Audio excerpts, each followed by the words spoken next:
Well, hey guys, what's going on? It's Steph here. I hope you've been well. I know I have. And it's time for another metal detecting relic hunting adventure. But this one is especially awesome because of what I'm swinging.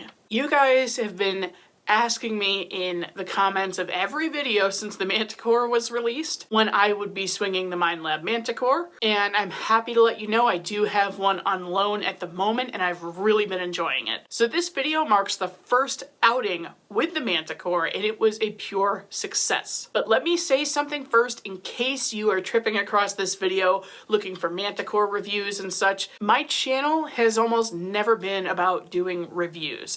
I am more into the getting out into the field, showing what kind of fun we can have and what kind of history we can dig up with metal detectors. That said, I do have a 41-minute long review of the Equinox 900, but anyway, bottom line, this is a metal detecting adventure channel. With that said though, as time goes on, I will be shouting out some observations of the Manticore, and I'm also going to be running through my settings in the introduction of this video. Now I should have maybe 2 or 3 other Manticore videos coming up. I do have to give this Manticore back to Minelab probably later this week. Someday I will have my own. I'm also going to try to keep these videos on the lighter side in terms of technology because believe me, I am aware that not all of my viewers even swing a metal detector, and instead they just enjoy coming along with me on these adventures and seeing some really awesome relics get pulled from the ground. And some really old coins when we're lucky. I get lucky most of the time. Another important point to keep in mind is that I am going back to sites in these videos that I've been to over 20 times. That was kind of my prerequisite for where I first took the Manticore, is I wanted to go over sites that I've been over dozens upon dozens of times to see what I may have missed with other metal detectors. So not everything I find in this video is a real winner, but believe me when I say that there was plenty of treasure hiding amongst the not so exciting finds. And without wasting any more time, let's hop in. Well, I have got something different for you guys today. Look a little different? It should. I've got a Manticore. This is on loan from Minelab, so unfortunately it's not mine to keep and love forever, but I get to play with this for a few weeks and I am absolutely stoked about that. So we're going to go through my settings really quickly, but bear in mind I am not making this an instructional video. This will just be a very practical hunt video. So we're going to go into our settings. Okay, general settings, that's where you set up your brightness and stuff. I'm not really going to go through that. Plenty of videos can show you. I'm going to run in multi. Audio theme, I'm going to be in normal. I'm in 5 tones. Ferrous tone, the ferrous volume, what did I have this set to? Can't quite remember, but I think I set that to like 4. I can't quite remember how to get into it. I'm sorry, guys. Like I said, not an instructional video. So for the ferrous limits, I'm just going to use the preset. Discrimination pattern, all metal, because I do want to hear some iron. My recovery speed is set to 4. That's just where I like it. Ground balance, I may ground balance if I get in some nasty ground, but not really expecting that. Noise cancel, I'll perform that before I get started. And my search mode is all terrain general. Okay, got my volume up to 22. I'll probably crank that to 25 and then I will adjust it on the headphones. So that's really all there is to it. We're going to get started and I will let you know what I think. So for sake of interest, I'm going to show you the screen when I think I might have a decent target. This one's very interesting. So you can see something in the ferrous limits there. That's going to be the head of a nail, it appears. And then there's something there. After 5 seconds, it disappears, okay?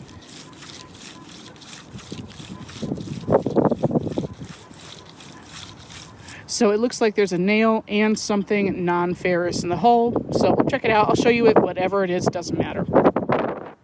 Okay, I barely looked at this, but you guys, I'm already impressed.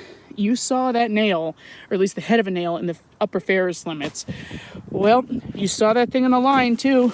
Low conductor. And I do have something. Yep, we have a piece of a shoe buckle frame. How cool is that? Listen, corner of this field here, I have slammed to death. Every single signal has come out that I could hear.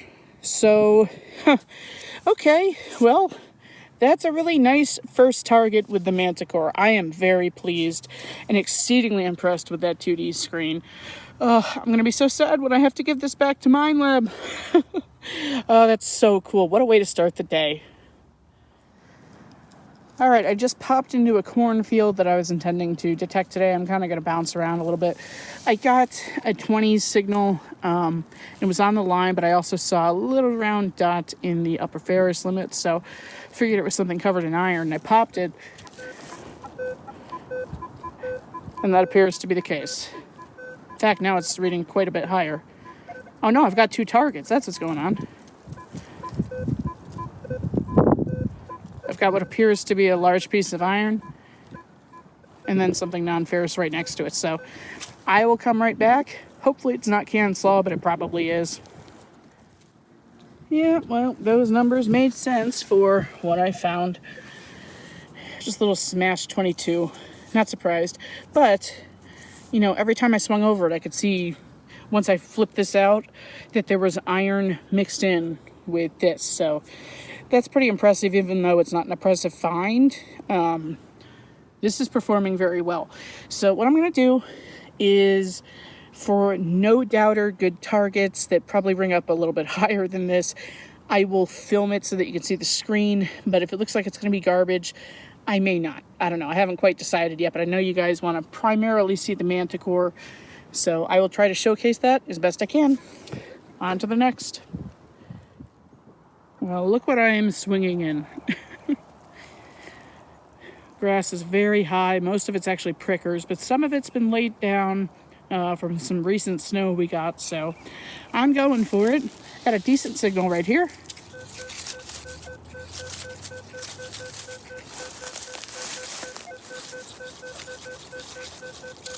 Definitely not a coin, more than likely anyway, based on the 2D screen, but a decent number, so let's check it out. I knew not to get too excited for this one just because of what was showing up on the screen, and I already picked it up. Just showing you for the sake of documentation, it's a rivet. So that's probably why I was getting that elongated shape, maybe. I don't know. Still learning, guys, but good target, so we'll keep moving. Got a pretty nice little signal right here.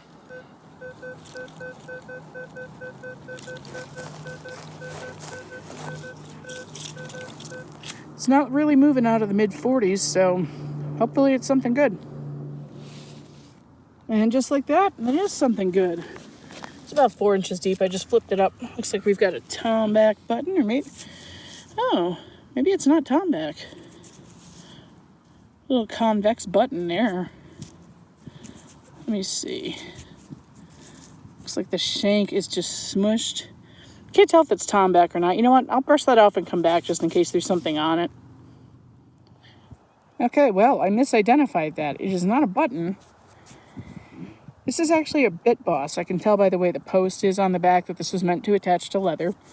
And this lines up because I have found a lot of colonial to early 1800s horse tack out here, so that makes sense. Very nice target. Hopped back in the cornfield and...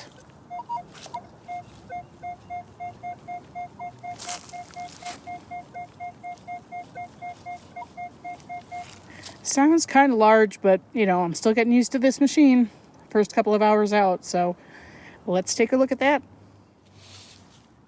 For the sake of showing almost everything today, we have a really worn out weedy.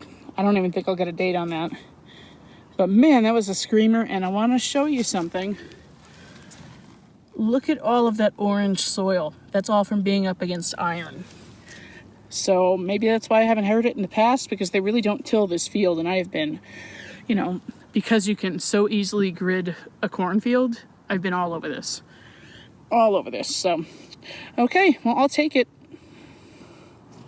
This is a beautiful signal.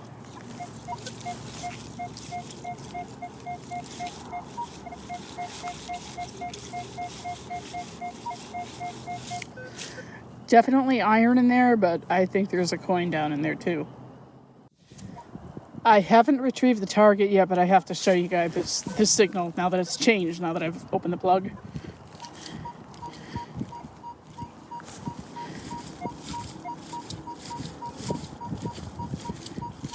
clearly I missed the target. It's more on the side there, so I hope I didn't scratch it, because that kind of sounds like a $50 or a silver quarter. I don't know, but I'm excited.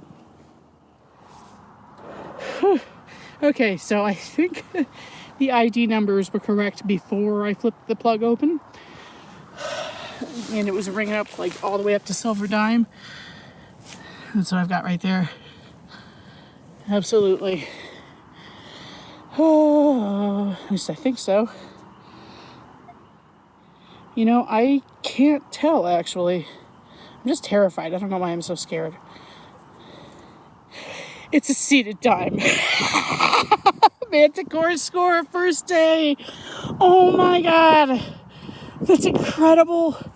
It's a beautiful condition. That is probably my best seated dime. Holy crap. Oh my God, I'm going to spray this off and come back. Yes. And I will absolutely recheck the hole, because maybe there's a seated quarter down there for me. That would be fun. That's awesome. Well, there she is in all of her glory. It's full Liberty. Absolutely exquisite seated Liberty dime with a nice surprise. It's an S mint mark. I just looked it up. It's like just over 9 million minted, so not a key date, but wait a minute. It may not exactly be a key date, but this is a much more desirable coin than I had initially thought. Take a look at the placement of the S, which in my case is within the wreath under the word dime. According to PCGS, in 1875 there were 2 types of mint marks for coins minted in San Francisco. One version has the mint mark placed normally, below the wreath, and the other, which is considered to be the odd version, has the mint mark placed within the wreath below the word dime, just like mine. It's been theorized that the mint was simply experimenting with the placement of mint marks at the time, or that perhaps even an employee who was unfamiliar with standard US mint marks placed them in the wrong spot. As it turns out, my 1875S seated dime is approximately 4 times as rare as the normal version. So for me, this made a great find that much sweeter. Back to the action. That's a mint of a seated that I don't have. So I am stoked with that.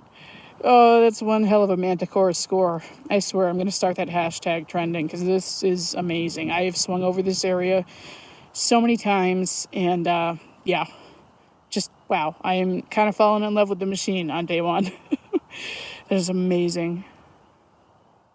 Okay, so the day after I dug that exquisite seated dime, I was home reviewing my footage, doing the things I normally do. Like I'm checking for sound issues, wind noise, and making sure I got everything on film, etc. And I played back that segment that you just watched a few times, and it really bothered me that there was that like low to mid 90s signal on the edge of the plug, and I don't recall the dime coming out of that section of the earth. And I also don't recall not swinging over it, because generally I don't make that mistake. One of the worst mistakes you can possibly make is to not recheck the hole when there's a desirable target in it. But things happen. I couldn't remember if I'd done it or not, so I knew I had to get back out there. It was not in the plan to dig that day, and I really didn't have a whole lot of time, but nonetheless, I knew that if I waited too long, I was going to lose that memory in my mind of exactly where in this vast field that dime had been. Even just one heavy rain shower probably would have camouflaged that plug completely.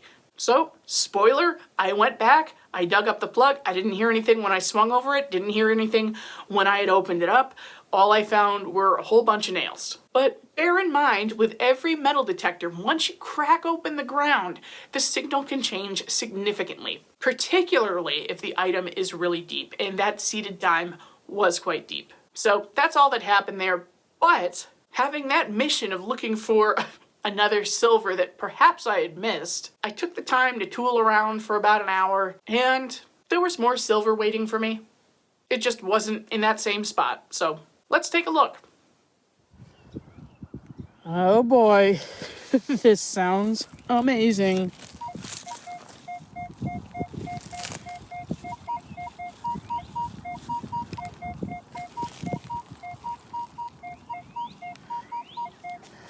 I'm gonna call it and say silver quarter. Oh my God. Okay, I can't tell if this is silver or clad yet, because it was kind of on the border, giving that 90-91, slipping up to 92. It looks shiny, but it could be a state quarter. If you're seeing this though, spoiler, it's silver. What do we got? So Washington, and I think that's going to be silver. Yep, certainly looks like it. 50 something. Hey, I'll take it. That's fine. It's got pretty toning too. Wow, guys, I've been all over this area. They do not till this field ever either, so I don't know. I'm liking the Manticore though. Oh, that's awesome. That is awesome. All right, I'll spray it off and come back because that toning looks pretty cool and I want you to be able to see it. Well, guys, that's not dirt. That's just really odd, rusty toning. So I'm guessing that was up against some iron. 1951 is what it looks like. Might actually be a 54, but to be honest, I can't see because the toning is so funky. Beautiful toning on the back. You know, if you're going to dig modern silver, at least make it interesting, right? That's a really cool Washington. I'm happy with that. All right, guys, that's going to wrap it up for this week's episode. I really hope you enjoyed. Sorry it was a couple days later than usual, but hey, Manticore Monday kind of has a nice ring to it, right? So, like I said in the beginning of the video, I expect to have a few more Manticore videos coming out. I might pepper some Equinox 900 videos in between. I'm not really sure, but I do like to keep this to a once-a-week video kind of channel, just in case I run out of footage, which thankfully has never happened. But if I hit a dry spell, that way I've still got footage to share with you guys if I have a backlog. And right now, it's extensive. I've still got 600 videos. I've got 900 videos. I've got 2 to 3 more Manticore videos. It's piling up, and that's a good thing. But like a squirrel, I gotta store up for winter. I know, we just had winter. Anyway, I'm gonna get out of here. Oh, wait a minute, wait.